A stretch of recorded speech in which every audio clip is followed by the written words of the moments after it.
My friend Mark and I had been planning this trip for months. We both worked demanding jobs, Mark as a software developer and me as an emergency room nurse. So a weekend in my dad's remote cabin in the Idaho wilderness seemed like the perfect escape. The drive to the cabin was long, taking us through winding forest roads and rugged terrain. By the time we arrived, the sun was setting, casting an orange glow over the dense pine trees. The cabin was small and rustic, with just enough amenities to keep us comfortable. It sat on a piece of land my dad had owned for years, miles away from the nearest town and about 2 miles from the nearest active road.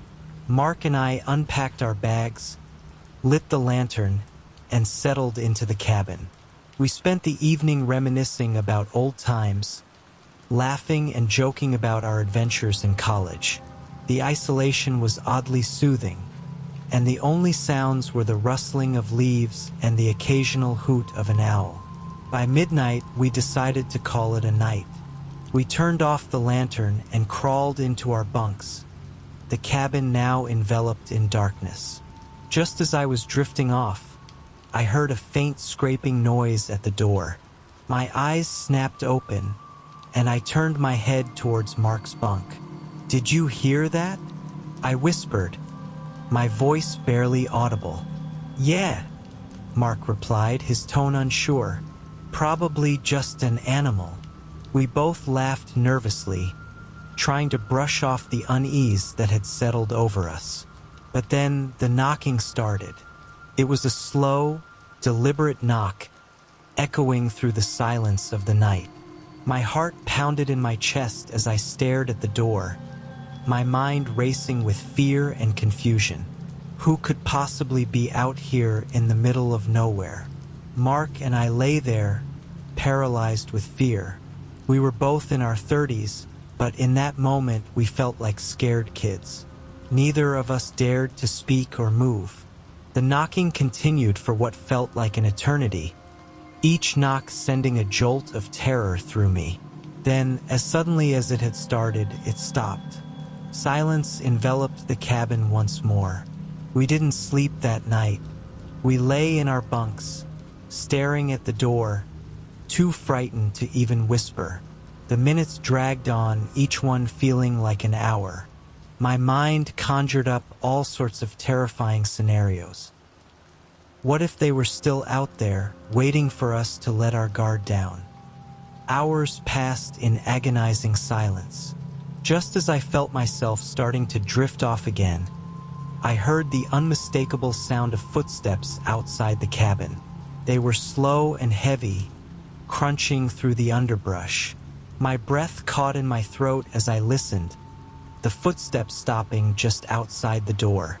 "Mark," I whispered, barely able to get the words out. "Someone's out there." Mark didn't respond, but I could hear his breathing quicken. The footsteps resumed, this time circling the cabin. Whoever or whatever it was seemed to be inspecting the place. The footsteps stopped again, and I heard a faint rustling, like someone or something was brushing against the walls. Suddenly, the windows began to rattle, as if something was trying to force its way in.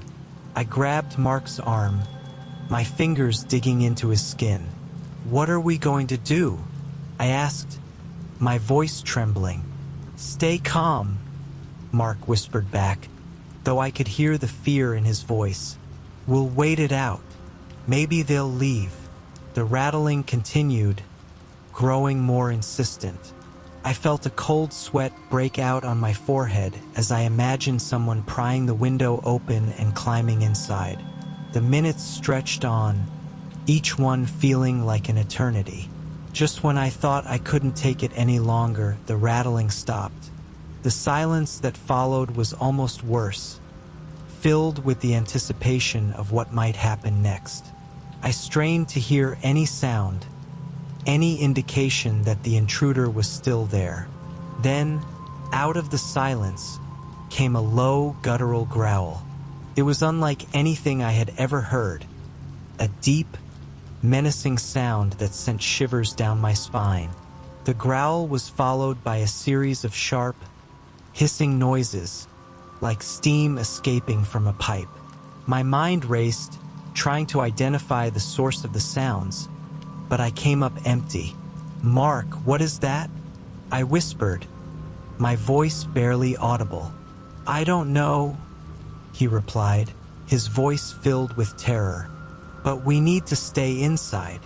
The growling and hissing continued, growing louder and more frenzied. I felt like I was losing my mind, the fear and confusion overwhelming me. Then, just as suddenly as it had started, the noise stopped. The silence that followed was deafening, filled only with the sound of our ragged breathing. We lay there in the darkness, too scared to move or speak. The night seemed endless, each minute dragging on for an eternity. Just when I thought I couldn't take it any longer, I heard the footsteps again. This time, they were moving away from the cabin, growing fainter and fainter until they disappeared altogether. We waited until the first light of dawn before we dared to move. Mark grabbed the lantern and flicked it on, its warm glow providing a small sense of comfort. We cautiously approached the door, our hearts still pounding. Mark took a deep breath and opened the door. We stepped outside, the cool morning air hitting our faces. There was nothing there, no signs of anyone or anything having been near the cabin. No footprints, no animal tracks, just the undisturbed ground and the surrounding trees. "What the hell?" Mark muttered, running a hand through his hair. "This doesn't make any sense." I shook my head, equally baffled. We spent the morning searching the area around the cabin, looking for any clues. We found nothing. It was as if the mysterious intruder had vanished into thin air. The rest of the day passed in a tense haze. We tried to distract ourselves with hiking and fishing, but the fear lingered. Every snap of a twig or rustle of leaves made us jump. We barely spoke, the weight of the previous night's events hanging over us. As evening approached, the thought of spending another night in the cabin filled me with dread. "Maybe we should just pack up and head back," I suggested, my voice shaky. Mark nodded, his usual easygoing demeanor replaced by a serious expression. "Yeah, I think you're right." We hurriedly packed our bags and loaded them into the car. The drive back to civilization felt interminable. We spoke in hushed tones, still trying to make sense of what had happened. As we finally reached the main road, a sense of relief washed over me. Back in the city, life returned to normal, but the memory of that night stayed with me. I often found myself thinking about the cabin and the mysterious knocking. Who or what had been out there in the wilderness? I never found an answer, and maybe that's for the best. Some mysteries are better left unsolved. Mark and I never went back to the cabin. The wilderness, once a place of solace and adventure, now held a darker, more sinister connotation. We both moved on with our lives, but every now and then, when the nights are particularly quiet, I can't help but remember that eerie knocking and the fear that gripped us in that remote cabin. I had always been a city boy through and through.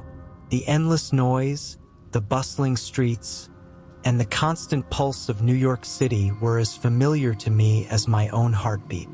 But sometimes, even the most die-hard urbanite needs a break. So when my best friend, Jake, suggested a wilderness retreat to reconnect with nature, I reluctantly agreed. After all, it was about time I stepped out of my comfort zone. Jake's father owned some property and a cabin back in their village. They rarely used it. The catch is, it was deep in the woods. The whole thing sounded like quite the adventure. Our group consisted of 5 friends who had known each other since college. Jake, the instigator of this adventure, was a software engineer. Emma, a talented graphic designer, was the heart of our group, always making sure everyone felt included. Ben, a Wall Street analyst, needed a break from the high-stakes world of finance. Sarah, a photographer, had an eye for beauty and a spirit that thrived in nature. And then there was me, Alex, a writer looking for inspiration in the serenity of the wild. The journey to the isolated cabin in upstate New York was a long one. We packed our bags into Jake's old SUV, stocked up on supplies, and hit the road early one Friday morning. As we left the city behind, I felt a mix of excitement and apprehension. The skyscrapers gradually gave way to rolling hills and dense forests, and the air grew cleaner with each passing mile. After hours of driving, we arrived at the cabin. It was quaint, rustic, and utterly isolated, nestled deep within a thick forest. The nearest town was miles away, and there was no cell service. It was perfect, or at least that's what Jake kept insisting. "Look at this place, guys. It's like something out of a fairy tale," Jake said, his eyes sparkling with enthusiasm. Emma nodded, her face lighting up. "It's beautiful. I can already feel the stress melting away." Ben, always the pragmatist, eyed the cabin warily. "I hope this place has running water." Sarah was already snapping photos of the surroundings. "This is going to be amazing for my portfolio," she said, her voice filled with excitement. As the sun set, we settled into the cabin, unpacked our things, and started a fire in the fireplace. The warmth and crackle of the flames created a cozy atmosphere, and we spent the evening reminiscing about old times, laughing, and enjoying each other's company. However, the second night wasn't like this. We had just finished dinner when Emma suggested a hike to a nearby clearing she had spotted earlier. The idea of exploring the forest at night was both thrilling and a little terrifying, but we all agreed. We grabbed our flashlights and set off into the woods. The forest was a different world at night. The trees loomed like ancient guardians, their branches creating eerie shapes in the darkness. As we walked, a sense of unease began to settle over us. "I don't know about you guys, but I feel like we're being watched," Ben said, his voice low. "Come on, Ben, it's just your imagination," Jake replied, though he sounded less confident than usual. Emma squeezed my hand. "Stay close, Alex," she whispered. We reached the clearing, and for a moment the tension lifted. The moonlight bathed the open space in a soft, silvery glow, and the stars above were breathtaking. We stood in awe, taking in the beauty of the night sky. But then, out of the corner of my eye, I saw it, a shadowy figure lurking at the edge of the clearing. At first, I thought it was just a trick of the light, but as I focused, the figure seemed to take shape. It was tall, impossibly tall, with long, spindly limbs and glowing eyes that seemed to pierce the darkness. "Do you see that?" I whispered, my voice trembling. Jake turned, his flashlight beam cutting through the darkness. "What the hell is that?" The figure moved, gliding effortlessly among the trees. My heart pounded in my chest as a wave of primal fear washed over me. We stood frozen, unable to look away. "Run!" Sarah screamed, breaking the spell. We bolted back to the cabin, the terror driving us forward. The woods seemed to close in around us, the shadows shifting and morphing with each step. By the time we burst through the cabin door, we were breathless and shaken. "What was that?" Emma gasped, her face pale. "I don't know," Jake said, slamming the door shut. "But whatever it wasn't human." We spent the rest of the night huddled together, our minds racing with fear and confusion. Sleep was impossible. Every creak of the cabin, every rustle of the wind outside, sent shivers down our spines. As the hours ticked by, the atmosphere inside the cabin grew increasingly tense. Around midnight, the fireplace, which had been our source of comfort, suddenly flickered and dimmed. The once bright and crackling fire now struggled to stay alive, casting eerie, dancing shadows on the walls. Jake threw another log onto the flames, but it seemed to have little effect. "Why won't it stay lit?" he muttered, frustration and anxiety evident in his voice. "Maybe it's the damp air," Ben suggested, though he didn't sound convinced. As the fire dwindled, the temperature in the cabin dropped noticeably. I pulled my blanket tighter around me, trying to ignore the growing sense of dread. The wind outside picked up, howling through the trees and rattling the windows. It sounded almost like a distant, mournful wail. Emma, sitting closest to me, suddenly stiffened. "Did you hear that?" she whispered, her eyes wide with fear.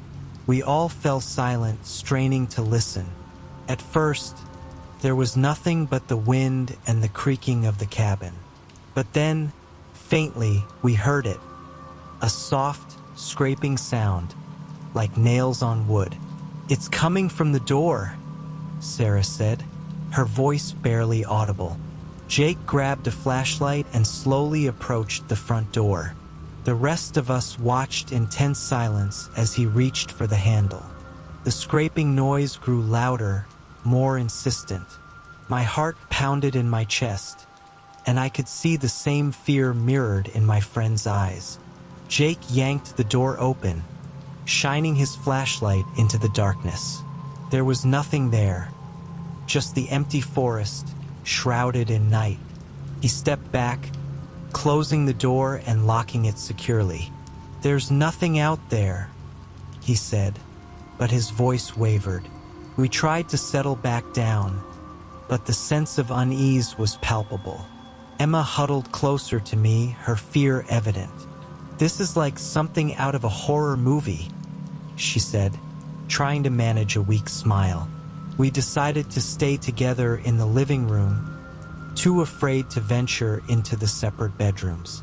We dragged our sleeping bags and blankets into a tight circle around the fireplace, keeping our flashlights close. Hours passed, and despite our exhaustion, none of us could sleep. Every small noise made us jump. Every gust of wind set our nerves on edge. Then, just as we were beginning to relax a little, we heard it, a faint, melodic humming. It was coming from upstairs. "Who's up there?" Sarah asked, her voice shaking. "No one," Jake replied. We all agreed to stay down here. The humming grew louder, filling the cabin with its eerie tune. It was a haunting melody, both beautiful and unsettling. We exchanged nervous glances, trying to muster the courage to investigate. "I'll go," I said, surprising myself with my own bravery. "No, Alex, we should all go together," Emma insisted. Reluctantly, we all grabbed our flashlights and made our way to the staircase. The wooden steps creaked under our weight, each sound amplified in the silence. As we reached the top, the humming stopped abruptly, leaving an oppressive silence in its wake. We shone our flashlights around, but there was nothing out of the ordinary. The bedrooms were empty, the windows closed. Just as we were about to turn back, Ben pointed to something on the floor. "Look at that," he said, his voice barely above a whisper. There, etched into the wooden floorboards, were strange symbols. They looked ancient, almost ritualistic. "What the hell is this?" Jake asked, his face pale. None of us had an answer. We backed away slowly, our fear mounting. As we descended the stairs, The temperature in the cabin seemed to plummet even further, our breath visible in the cold air. The next morning, we decided to leave. The beauty of the forest no longer seemed inviting. It was now a place of nightmares. We packed up our things in silence, each of us lost in our thoughts. As we drove away, I glanced back at the cabin, nestled in its serene surroundings. It looked so innocent, so peaceful, but I knew better.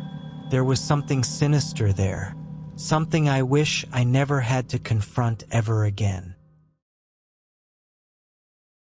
It was a decision I never agreed with, but Mike was adamant. Our kids, Emma and Jack, needed to experience nature, he said. As a high school science teacher, he believed in hands-on learning. I, on the other hand, worked as a nurse in the bustling city of Philadelphia, and my instincts screamed that this was a bad idea. Apparently, Mike had rented out a cabin in the middle of the woods from someone he met online. The place was about a 4-hour drive from here. "Relax, Sarah," Mike said, his voice full of excitement. "The kids will love it. They need a break from screens and school." "But a cabin deep in the woods, Mike?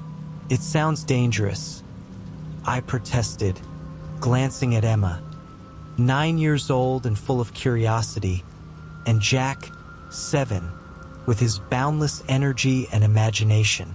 "It's just for the weekend," Mike assured me. What could go wrong? We packed up our car and set off early Friday morning. The drive was long, winding through dense forests and up steep hills. As the trees grew taller and the roads narrower, my unease grew. By the time we reached the cabin, it was late afternoon. The place was picturesque, nestled in a clearing with a small creek running nearby, but its isolation was unsettling. Emma and Jack were thrilled, exploring every nook and cranny while Mike unloaded our gear. The cabin was quaint but sturdy, with wooden floors and a stone fireplace. Despite my reservations, I tried to enjoy the moment, helping Mike prepare dinner and setting up sleeping arrangements.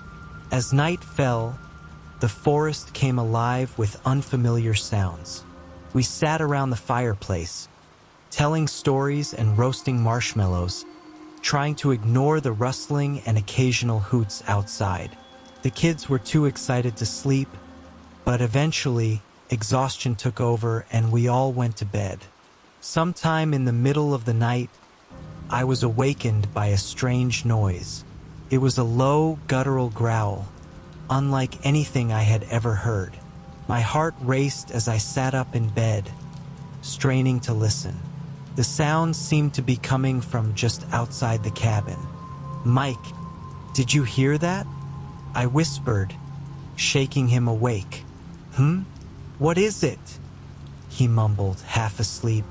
"There's something outside." He listened for a moment, then shook his head.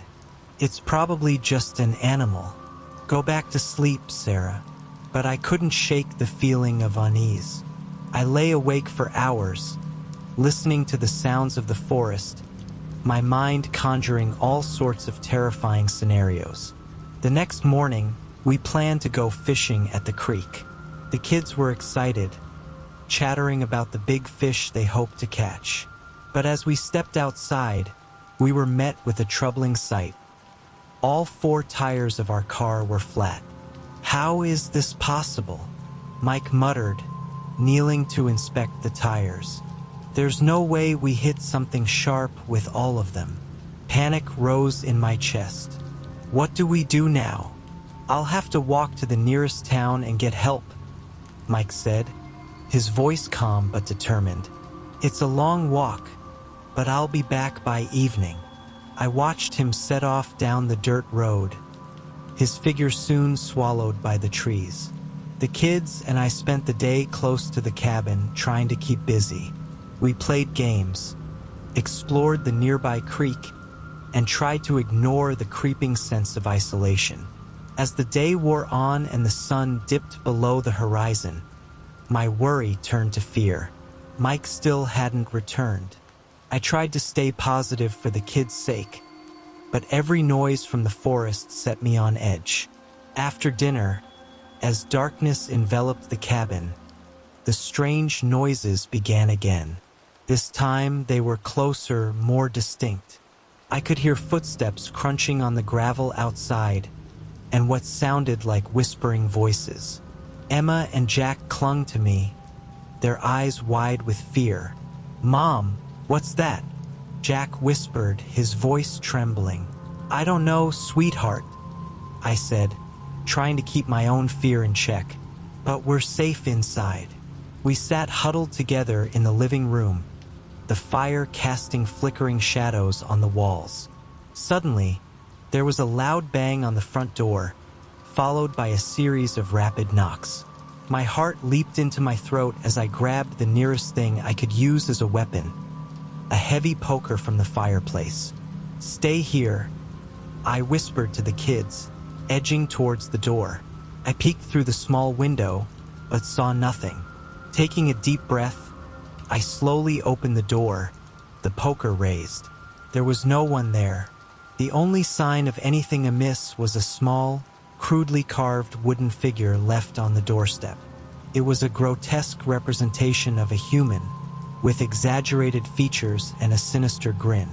I quickly shut the door and locked it, my hands shaking. "Mom, what is it?" Emma asked, her voice barely audible. "I don't know," I said, trying to keep my voice steady. "But we need to stay inside and keep the doors locked." The night dragged on, each minute feeling like an eternity. The noises outside grew louder and more frequent. I heard scratching at the windows, whispers that seemed to come from all directions, and once, the sound of something heavy being dragged across the porch. The kids eventually fell into a fitful sleep, but I couldn't close my eyes. My thoughts were consumed with worry for Mike and the growing sense of dread that we were not alone. Every creak and groan of the cabin felt like a harbinger of something terrible. Sometime after midnight, I heard footsteps approaching the cabin.